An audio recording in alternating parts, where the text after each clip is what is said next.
Il giornalista e scrittore Pietrangelo Buttafuoco, siciliano a 60 anni di Catania, è stato designato dal ministro dei beni culturali Gennaro Sangiuliano alla presidenza della Biennale di Venezia. Ora la sua nomina, prima di diventare effettiva, dovrà passare al vaglio delle commissioni cultura di Camera e Senato, che dovrebbero concludere l'iter entro novembre. Il suo predecessore, Roberto Cicutto, rimarrà in carica su richiesta dello stesso ministro Sangiuliano fino a marzo 2024 per favorire un migliore passaggio di consegne. Solo dopo quella data ci sarà l'insediamento ufficiale di Buttafuoco, che però già dal mese prossimo, dopo il via libera formale delle commissioni parlamentari, sarà a Venezia per i primi contatti.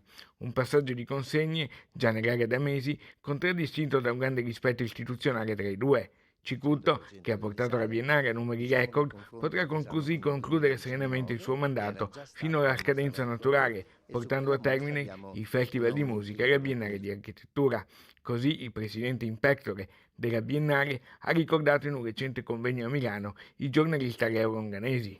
E pane longanesi significa un'educazione, caro Mario, è proprio quella che io mi sono ritrovato in casa quando bambino.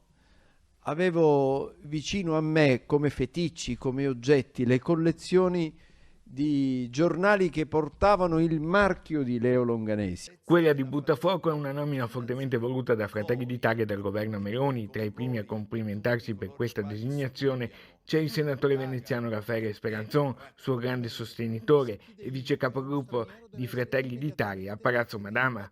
Speranzon si è dichiarato felice e ha sottolineato come questa scelta spezzi un altro tetto di cristallo della politica.